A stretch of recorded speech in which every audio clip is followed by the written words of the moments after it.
L'immortalité, c'est un chemin qui a été fermé depuis des siècles pour l'humanité. Les derniers qui ont su ouvrir les portes de l'immortalité et devenir des immortels, les derniers qui sont devenus des immortels sur la Terre, je ne parle pas que, il se trouve que c'est sur nos régions ici, mais je vous parle de la Terre entière, hein, dans toute l'humanité. Les derniers qui ont atteint l'immortalité, c'est les cathares. Voilà, ils avaient ouvert ce chemin parce que c'est lié aux archanges, vous voyez, parce qu'ils avaient une alliance, pas avec les quatre, hein, ils avaient une alliance avec l'archange Michael, les cathares. Mais certains, parce que c'est une minorité, hein, une minorité parmi les cathares sont devenus des immortels et ne se sont plus réincarnés. Ils sont entrés dans des sphères supérieures et c'est ça qui fait que leur mémoire elle est toujours vivante aujourd'hui. Parce qu'ils sont devenus des immortels. Parce qu'ils avaient un accès au monde des archanges. Bien sûr, vous avez des êtres après dans la tradition qui ont œuvré hein, pour la lumière, mais il faut une certaine force aussi communautaire, collective. Aucun homme peut faire ça tout seul. Comme le disait à juste titre si notre frère Goulouen ce matin, c'est Dieu qui décide quand il ouvre la porte, mais bien sûr, il faut qu'il y ait la correspondance. Ça suffit pas que... Il faut que Dieu le veuille, il faut que des êtres répondent à l'appel de Dieu, parce que c'est dans les deux sens, et que les hommes permettent aussi par leur attitude, par leur dévotion, par leur service sacré, par leur consécration, c'est dans les deux sens qu'une porte s'ouvre et qu'il y ait un accès au monde de l'immortalité. Le Père Raphaël, de la même façon, a dit, je pense que c'est dans un psaume, en tout cas il l'a dit à un moment donné, il a dit « Certains d'entre vous entreront dans l'immortalité ». Donc vous voyez,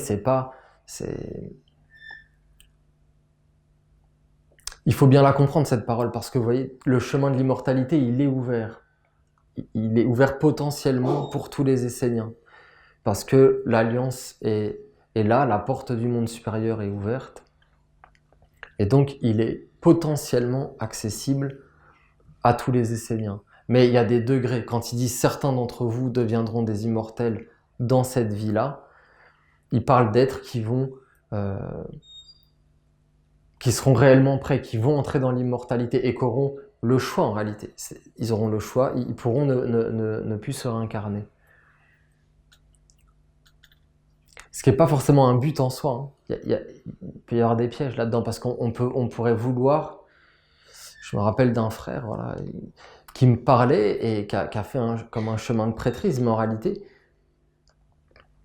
je voyais que son intention d'aller vers l'immortalité, elle n'était pas forcément claire, parce que il voulait ne plus se réincarner pour fuir la terre quelque part, parce que voilà, j'ai trop souffert, c'est trop dur, je veux ne plus me réincarner. Non, ça doit pas être ça l'intention.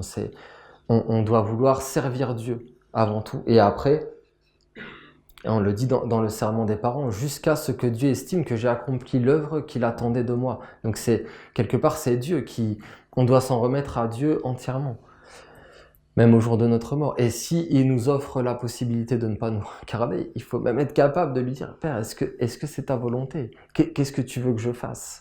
Et je ferai ta volonté. » Ça c'est vraiment le plus grand, c'est le sommet.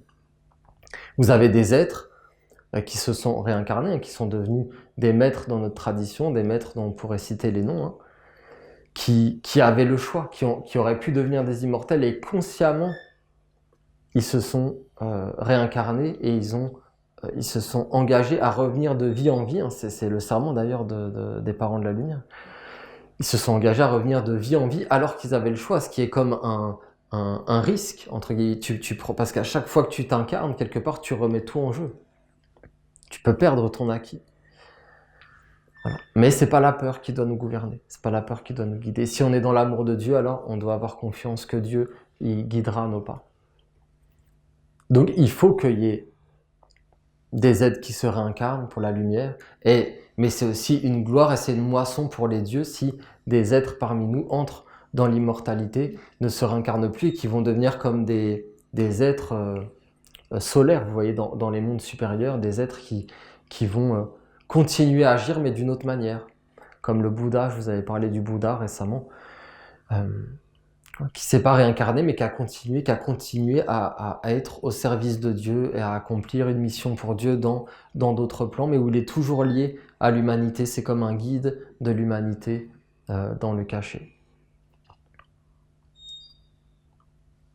Mais seuls ceux qui s'incarnent, c'est pour ça que nous on parle de l'importance des maîtres incarnés, même dans le pardon des offenses, parce que seul un maître incarné peut réactualiser le chemin dans le présent.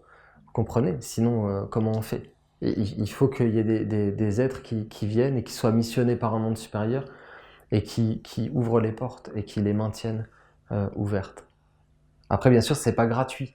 C'est fait pour que les hommes s'éveillent, vous comprenez? Si des maîtres sont envoyés et que les hommes, non seulement ne les écoutent pas, alors qu'ils sont la main tendue vers eux pour les délivrer de la souffrance, alors à un moment donné, le monde divin, si les hommes ne suivent pas et n'entrent pas sur ce chemin, alors ils fermeront les portes.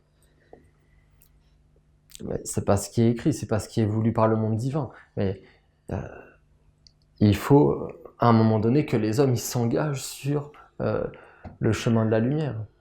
Et comme ils vont suivre un maître en médecine pour devenir médecin, ou un maître violoniste pour apprendre le violon, ben, ils doivent voir les êtres qui portent la sagesse et qui portent l'alliance sur la terre et entrer sur ce chemin, même si ces hommes sont juste des intermédiaires, des serviteurs, mais voilà, il y a une hiérarchie dans le monde. Alors, l'immortalité a été comme